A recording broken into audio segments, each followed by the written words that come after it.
Hello and welcome back to RPG PhD. I'm Dr. Ben. Let me begin with a question. Why do some role-playing game systems feel smooth and intuitive at the table, while others constantly pull you out of the moment? You've probably experienced both. A session is humming along, the scene is charged, players are leaning forward. Then someone pauses to calculate, flip pages, or clarify a procedural edge case. The energy thins out, the fiction loses momentum. And then there are those rare systems where the mechanics seem almost invisible. They're present, they are shaping decisions, they are structuring tensions, yet they don't call attention to themselves. Play flows. Today I want to explore that difference through the design philosophy of Dieter Rams, the German industrial designer best known for his work with Braun and for articulating what he called the 10 principles of good design. So today we're going to walk through Rams' 10 principles and ask a simple question. What would tabletop RPG design look like if we took Rams' principles seriously?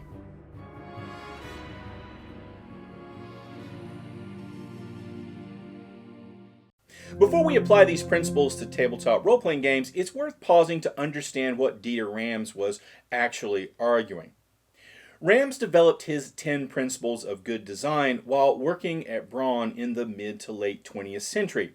His thinking emerges from the modernist design tradition, especially the lineage of German functionalism that includes the Bauhaus.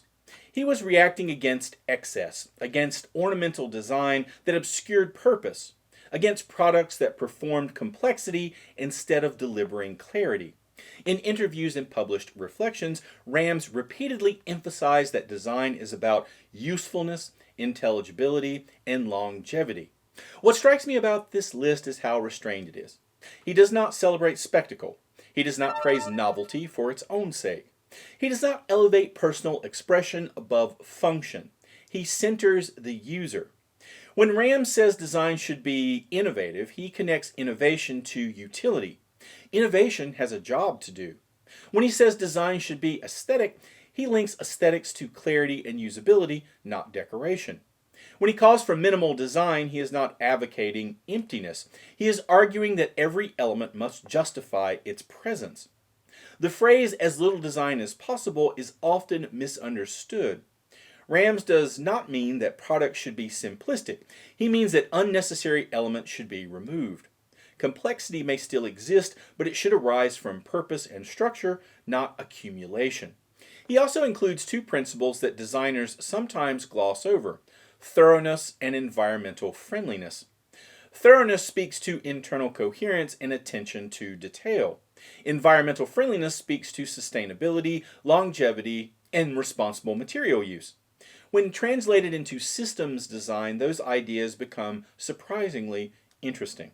When Dieter Rams writes that good design is innovative, he does not mean that every product must reinvent its category. In his own reflections, he connects innovation to technological development and to the intelligent use of new possibilities. Innovation in his formulation expands what a tool can do. It opens new capacities for the user. Translating that into tabletop role-playing game design requires a little care. Innovation in role-playing game mechanics often gets confused with novelty. A new dice shape, a new terminology set, a resolution system that looks radically different on the surface. Those things can be innovative, but they can also be ornamental. The real question is whether the mechanic solves a design problem. For example, advantage and disadvantage mechanics in contemporary systems simplify modifier stacking. That kind of innovation reduces cognitive load. It replaces arithmetic accumulation with a structural shift in probability. That is innovation in service of clarity. Similarly, unified resolution systems that apply the same core procedure to combat, social conflict, and exploration often reduce fragmentation at the table. Again, innovation serving usability. If a designer introduces a custom deck or a token economy or a novel dice pool, the key question is simple. What friction does this remove? What expressive capacity does this add? What problem does this solve? Innovation without purpose increases surface complexity. Innovation tied to use deepens play. There's also a second layer here. Innovation can exist at the level of procedure rather than component. Apocalypse-style move structures, for example, reorganized how many groups think about game master authority and consequence delivery. That was innovative in the sense Rams describes. It expanded the design vocabulary available to designers. It was not innovation for spectacle, it was structural. For your own designs, this principle can function as a filter. Before adding a subsystem, ask, what current tension in play does this address? Does this create new, meaningful decisions? Does it reduce confusion somewhere else? If the answer is unclear, the innovation may not yet be justified. Ram's version of innovation is disciplined. It grows out of need. When applied to RPG mechanics, that discipline protects your system from becoming clever in ways that burden the table. For Dieter Rams, usefulness is central. In his formulation, a product is defined by its function. It exists to be used, and its design should enhance that use. A radio should play sound clearly. A shelf should hold weight reliably. Anything that interferes with those functions weakens the design. If we treat a role-playing game system as a tool, then usefulness becomes a sharp evaluative lens. A rule is useful when it meaningfully shapes player behavior. It should influence decisions, structure tension, or clarify consequences. If a mechanic does not alter how people act at the table, its presence deserves scrutiny. Consider encumbrance. In some games, encumbrance systems are elaborate but rarely enforced. In that case, they add bookkeeping without influencing decisions. In other games, encumbrance meaningfully constrains exploration, resource management, and risk-taking. There, it functions as intended. The difference is not aesthetic preference, it's utility. The same is true of reputation systems, morale mechanics, stress tracks, downtime rules, and crafting subsystems. When these systems alter incentives or open new strategic considerations, they are useful. When they exist only because role-playing games usually have one of those, they drift into ornament. Usefulness also applies at the micro level. A +1 bonus that rarely or only slightly affects probability may feel satisfying to write on a character sheet, yet it may not change play in any noticeable way. A mechanic that introduces a reroll at a dramatic moment, on the other hand, directly reshapes decision-making under pressure. One shifts numbers slightly. The other reshapes behavior. This principle invites a blunt diagnostic question. What does this rule cause players to do differently? If the answer is vague, the mechanic may not yet be earning its place. If the answer is concrete, players conserve resources, take social risks, explore alternative tactics, negotiate more carefully. Then the rule is functioning as a tool. Usefulness also ties into genre. A horror game benefits from mechanics that reinforce vulnerability, uncertainty, and consequence. A swashbuckling game benefits from mechanics that encourage daring and mobility. When mechanics align with intended experience, they become structurally useful. In practical terms, designers can audit usefulness by observing tables. Where do players pause? Which mechanics generate discussion? Which rules fade into the background? Usefulness often reveals itself in motion. When Dieter Rams describes good design as aesthetic, he does not mean decorative. In his writing and interviews, he links aesthetics to clarity, proportion, and coherence. For Rams, beauty emerges from function carried out with care. The appearance of the object reflects its structure and purpose. In tabletop RPG design, aesthetics operates on multiple levels. There is the obvious visual layer, layout, typography, iconography, character sheets, clear tables, readable fonts, and consistent visual hierarchies reduce cognitive strain. Designers such as Edward Tufte have long argued that visual clarity improves comprehension and decision-making in complex systems. A role-playing game book that presents probability honestly and organizes procedures cleanly supports play before the dice are ever rolled. There's also a structural aesthetic. Mechanics can feel elegant or clumsy. A unified resolution system that handles combat, social conflict, and exploration through the same core procedure often produces a sense of coherence. A rule set that fragments into unrelated subsystems can feel uneven. That aesthetic judgment is not merely taste, it reflects how easily the mind grasps the whole. Aesthetic design in RPGs also shapes tone. A gritty survival game benefits from mechanics that feel sparse and consequential. A high fantasy epic can sustain more ornate ability structures. In this view, the visual and procedural aesthetics of the game should align with the experience it aims to produce. When they do, the system feels internally consistent. Importantly, aesthetic quality supports longevity. Players often return to books that are readable and systems that feel well composed. They tend to avoid ones that feel cluttered or chaotic. For designers, this principle suggests paying attention to proportion. How much space does each subsystem occupy in the rulebook? How many moving parts are introduced at once? Does the character sheet visually guide players toward the most important information? These questions are aesthetic and functional at the same time. Aesthetic design in Ram's sense is about harmony between form and function. In RPG terms, it means that the structure of the rules, the layout of the book, and the tone of the system reinforce one another. For Rams, understandability is central. A well-designed object communicates how it works. Its structure reveals its function. The user should not need a dense manual to operate it. The form itself helps build a mental model. When we translate that into tabletop role-playing game design, we are talking about cognitive clarity. An RPG system is a rule environment that players must internalize. They construct mental models.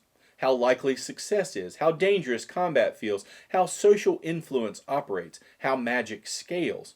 If the rules behave unpredictably or shift logic between subsystems, those mental models can fracture. Understandable mechanics share language across contexts.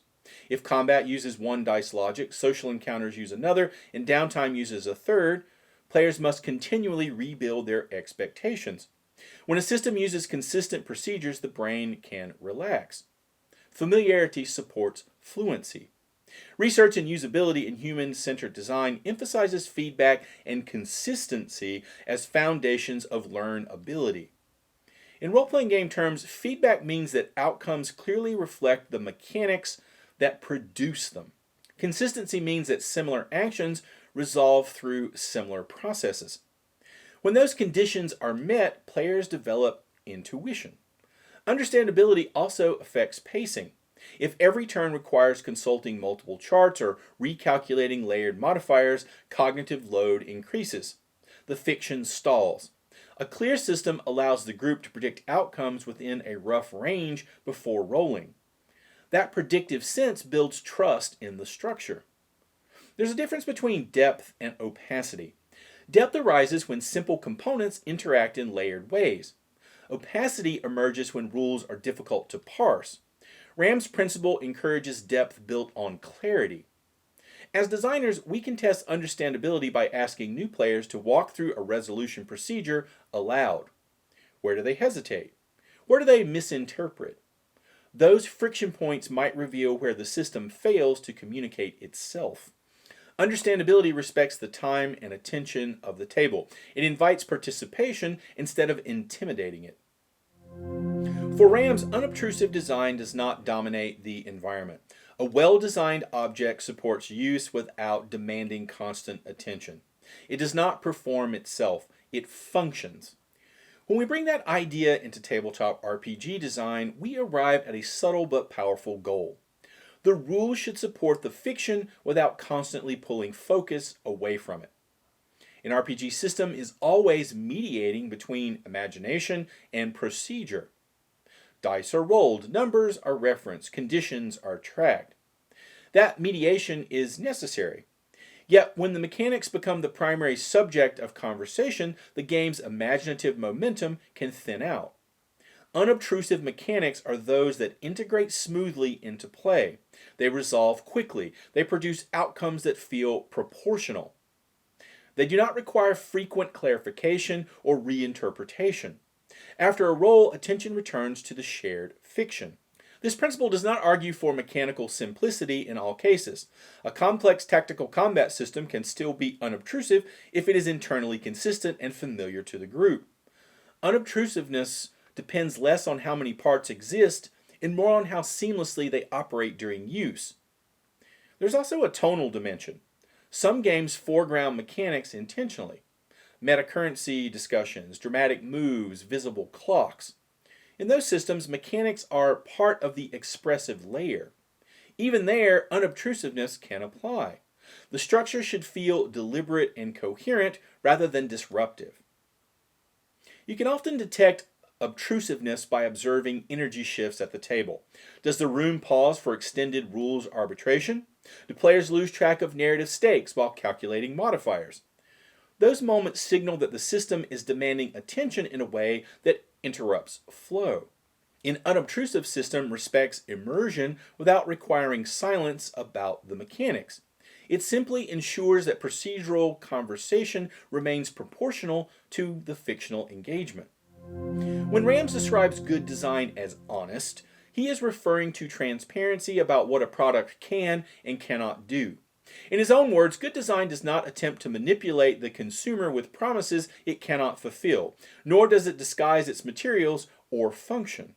The object presents itself clearly.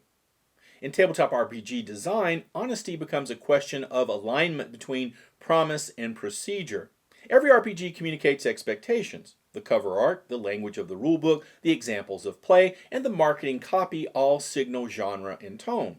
A game might present itself as gritty, heroic, tragic, whimsical, cinematic, or survival-focused. The mechanics must reinforce those signals.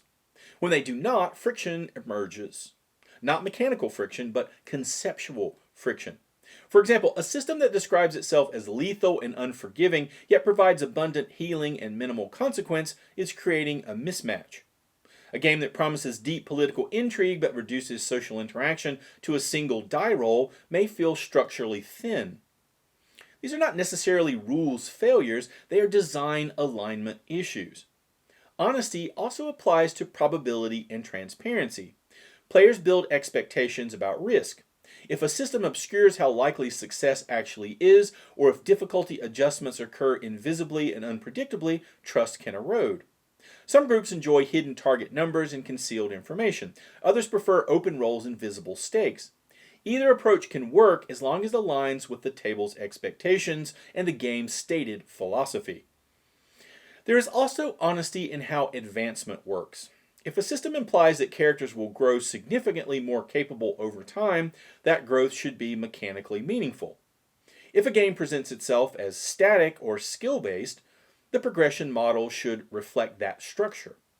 In design terms, honesty asks, does the procedure support the promise? Does the tone of the text match the incentives of the system? Are the risks legible? Are the rewards coherent? At the table, honesty strengthens trust. When players understand the nature of the challenge and see that outcomes emerge from shared procedures, the system feels fair, even when it is harsh. For Rams, longevity is both aesthetic and functional. A well-designed object does not become obsolete quickly. It avoids trends that age poorly. It continues to perform its function reliably over time. Durability is a sign of restraint and structural integrity. When applied to tabletop RPG design, longevity becomes a question of campaign scale, power creep, and long-term power and system sustainability. Some systems feel strong in early play and begin to strain as characters advance.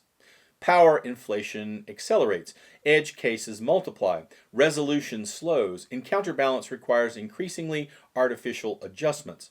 In these cases, the design may function well in short arcs while showing stress under extended use.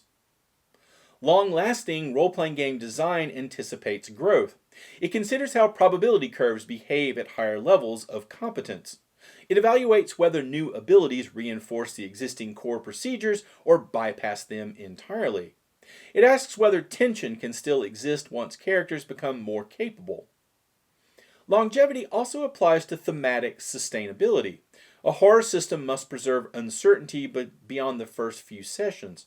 A political intrigue game must continue generating meaningful conflict after initial alliances form.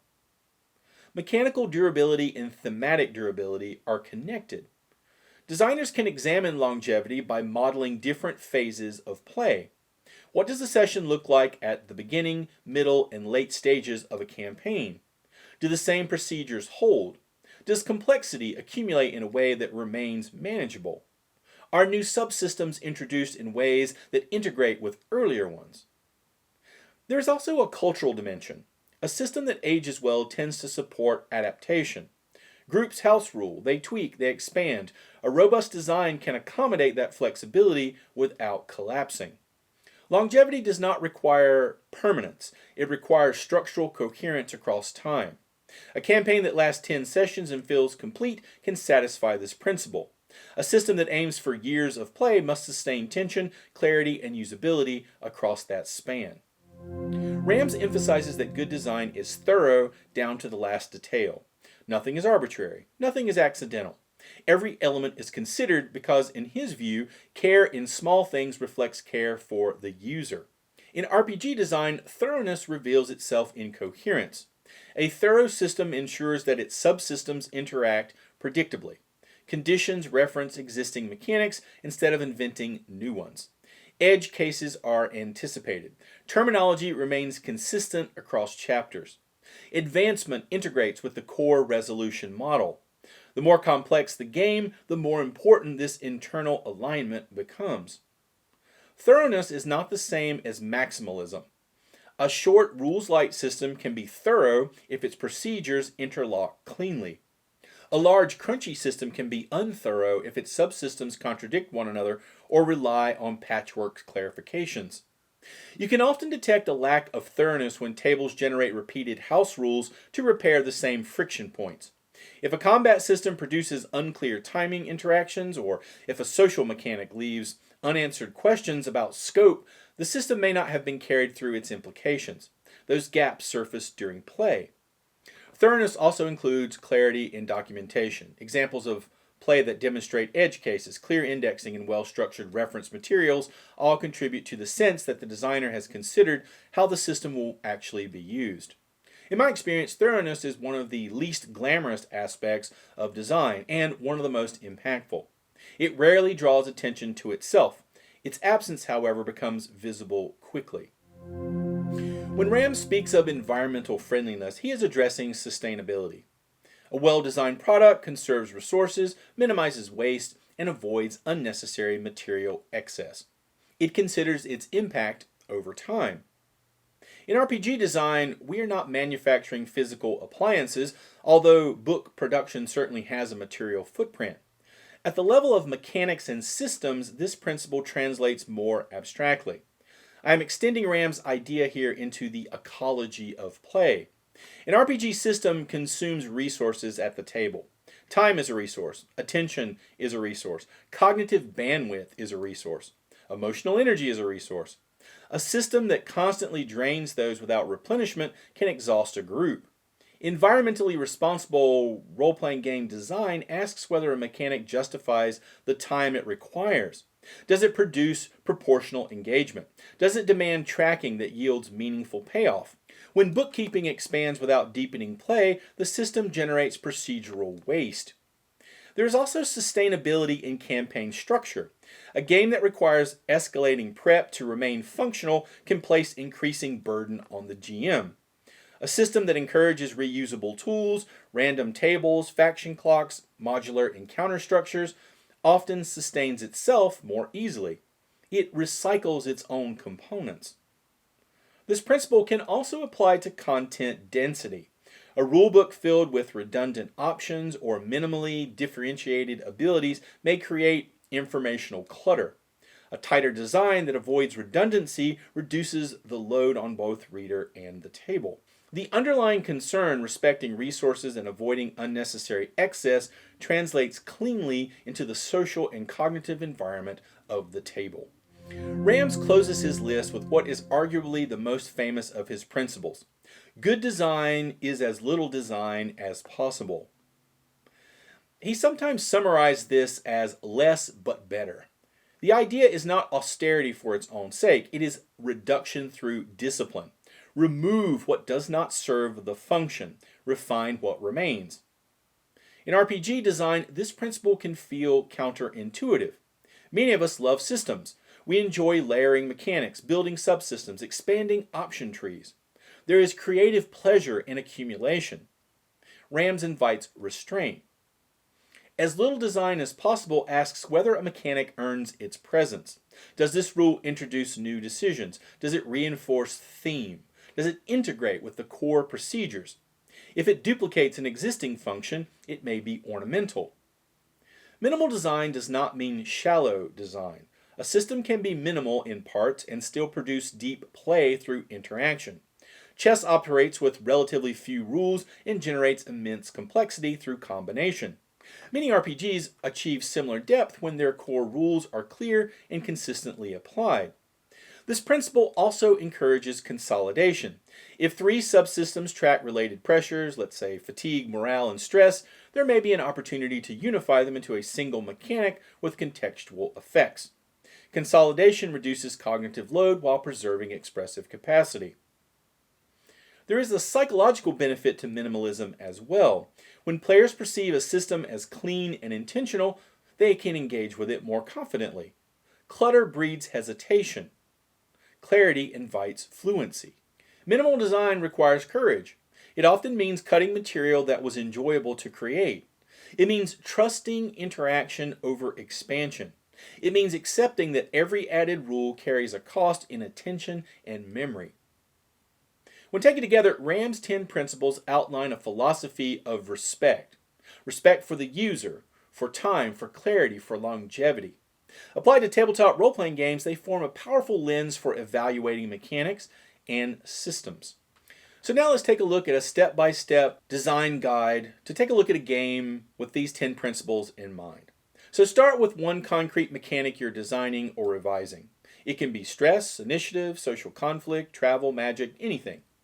Then run it through these 10 steps in order. First, innovative. Identify the problem first, then earn your novelty. Write down the specific friction you're trying to solve. Players forget conditions. Combat stalls. Social scenes feel flat. Travel has no teeth. Innovation is valuable when it opens new possibilities for use. So, for example, if the problem is modifier stacking slows combat, your innovation might be a single edge die or advantage-disadvantage swing that replaces arithmetic. If the problem is spell lists feel like shopping catalogs, your innovation might be a small set of spell verbs plus tags that combine, so players build effects instead of browsing 120 entries. 2. Useful. State the behavior the rule is meant to cause. Write one sentence. This mechanic makes players do X. RAM centers usefulness as primary. So for example, stress makes players choose between pushing now and paying later. If you can't name the behavior, the rule is probably decorative. Tighten it until the behavior is clear. Number 3, aesthetic. Align the feel of the rule with the game's tone. RAM treats aesthetics as integral to usefulness. For example, in a survival horror game, a stress mechanic might feel sharp and irreversible. Stress marks that scar you. In a heroic fantasy game, stress might feel elastic. Stress you can shed through rest, bonds, or victories. Same category of mechanic, different aesthetic. Number 4, understandability. Express it as a repeatable procedure in plain language. A mechanic should teach itself. RAMS explicitly calls out understandability. So do this. Write the rule as a 3 to 5 step procedure with consistent verbs. So for example, when you push, mark 1 stress. When stress hits 6, take a consequence. Clear 2 stress on a safe rest. If you need 3 paragraphs of exceptions, simplify the core loop. Number 5, unobtrusive. Test whether it stays out of the spotlight during play. Unobtrusive design supports use without demanding constant attention. So for a table test, can you run it from memory after 2 sessions? Can players resolve it in under 15 seconds? So for example, if social conflict requires referencing 5 tables, it will dominate the scene. Convert it into a small set of moves with clear triggers and outcomes. Number 6, honest. Make the risks and rewards legible. Honest design does not promise what it cannot deliver. So for example, if your game says gritty and lethal, your injury or repair rules should make recovery costly in time, money, or capability. If your game says cinematic, your mechanics should reliably produce reversals, narrow escapes, and dramatic momentum. Players should be able to read the system's tone from how it behaves. Number 7, long-lasting. Pressure tests the mechanic at campaign scale. Rams emphasizes durability and longevity. Do this. Simulate early, mid, and late play. What breaks when numbers inflate or options multiply? So for example, if your fear system is scary at level 1 and irrelevant at level 8, add scaling that preserves tension. Fear targets your resources or relationships later, not just your hit points. Number 8, thorough. Audit edge cases and interactions. Ram's thorough down to the last detail is about coherence. So, some things to think about. What happens on a tie? Can players loop it for infinite benefit? Does it conflict with any other subsystem? So for example, if you add spin stress to reroll, confirm it doesn't combine with gain stress on failure to create a runaway spiral. Number 9, environmentally friendly. Conserve table resources. Ram's environmental principle is about sustainability. In role-playing games, the closest translation is conserving scarce table resources, time, attention, bookkeeping, game master prep load. This is an obvious extrapolation from his industrial design context, but it follows the intent of reducing waste and increasing sustainability. So for example, replace a detailed encumbrance spreadsheet with a slot-based inventory that still forces meaningful choices. You reduce tracking waste while keeping the pressure that makes exploration interesting. Number 10, as little design as possible. Remove anything that isn't pulling its weight. Ram's capstone principle is as little design as possible. So do this, cut or merge one thing, then retest. So for example, if you have 3 parallel resource tracks, fatigue, stress, morale, that all do penalties under pressure, merge them into one track with different triggers. You keep depth through triggers and consequences while reducing clutter. So here's a quick workflow you can repeat. You name the problem, innovation. You name the behavior you want, useful. You choose the tone it should feel like, aesthetic. You write it as 3 to 5 steps, understandability. You make it fast at the table, unobtrusive. You make its promise match the genre, honest. Check in at session 1, 5, and 10, long-lasting. And test edge cases and combos, thorough. Reduce bookkeeping and prep cost, which is environmentally friendly, and cut one element and see if it improves. This is that minimal idea. All right, let's put this into practice. So let's walk through an example. Let's imagine we're designing a travel system for a fantasy role-playing game. Right now, the system looks something like this. Daily rations tracked individually. There's a weather roll, random encounter roll, navigation roll, fatigue accumulation, terrain modifiers, forging rules, mount rules, and separate rest rules. On paper, that feels comprehensive. At the table, it often feels heavy. So let's run this through the 10 principles. So step 1, identify the problem, our innovation. What friction are we solving? In many games, overland travel either becomes a spreadsheet or a hand wave. The design goal is to make travel feel dangerous and consequential without overwhelming the table. So that is the problem. Any innovation we introduce must serve that. Step 2, define the behavior, the useful. What do we want players to do differently because this mechanic exists? We want them to plan routes, manage risk, debate pace, feel the cost of long journeys, make trade-offs between speed and safety. If the mechanic does not produce those conversations, then it is not useful for our purposes. Step 3, choose the aesthetic. What should travel feel like in this game? Let's assume this is a gritty frontier campaign. Travel should feel wearing, uncertain, gradually destabilizing. So the mechanic should escalate tension slowly rather than spike randomly. Step 4, make it understandable. Instead of juggling 8 separate travel procedures, we reduce the system to one consistent daily loop. At the end of each travel day, the party chooses a pace: cautious, steady, or forced. You mark 1 to 3, travel strain based on pace and terrain difficulty. Easy terrain adds 1 strain at steady pace. Moderate terrain adds 2 strain at steady pace. And severe terrain adds 3 strain at a steady pace. Pace modifies this up or down by 1. If total strain exceeds the threshold, roll once on a unified travel event table. Strain clears only with secure rest in a safe location. That's the whole structure. 1 shared strain track, 1 daily decision, 1 escalation trigger. Terrain influences difficulty without multiplying subsystems. The loop remains stable no matter where the party travels.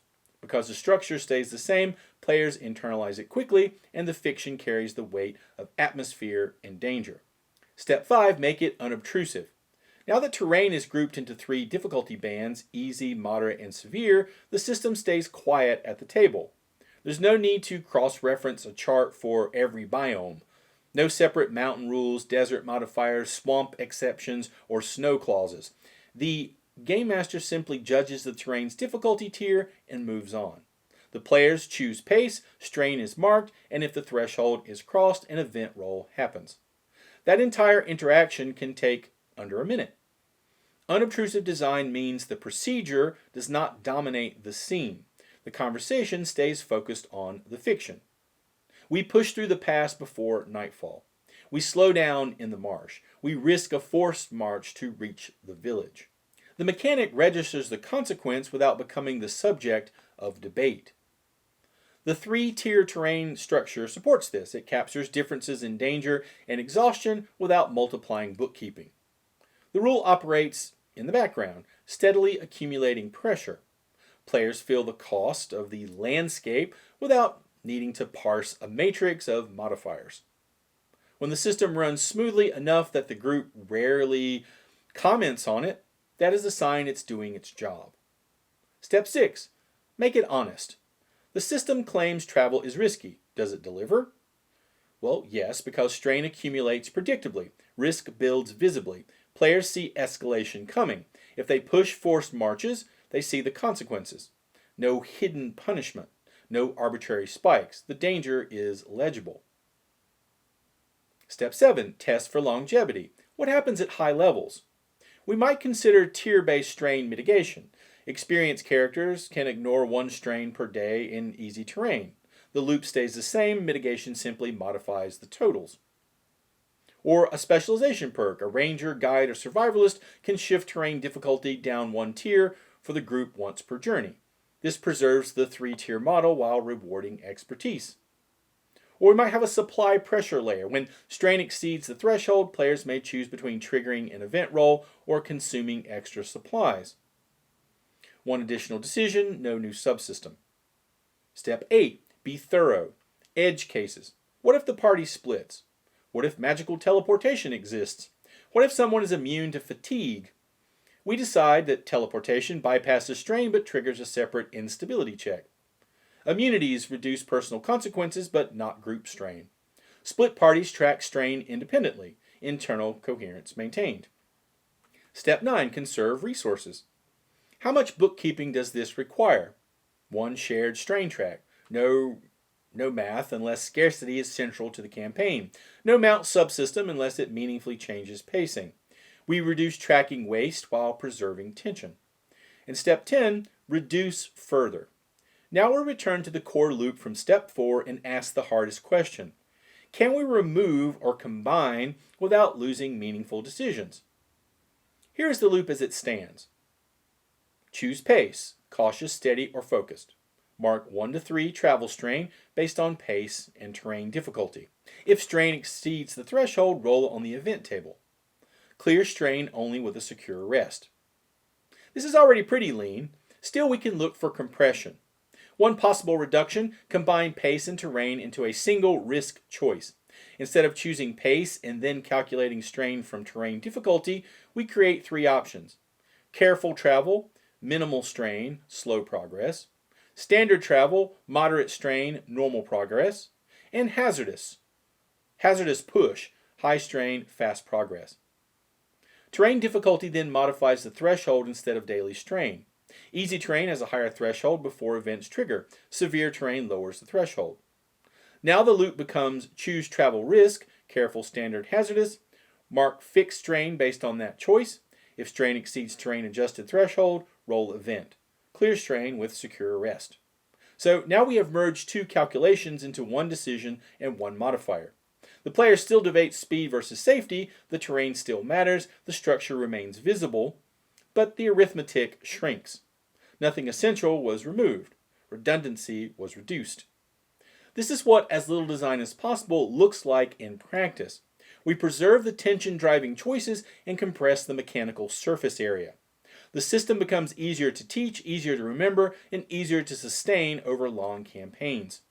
Minimal design is rarely about subtraction alone. It is also about consolidation. So today we took Dieter Rams' 10 principles of good design and applied them directly to tabletop role-playing game mechanics. When you zoom out, what emerges is a design philosophy grounded in respect.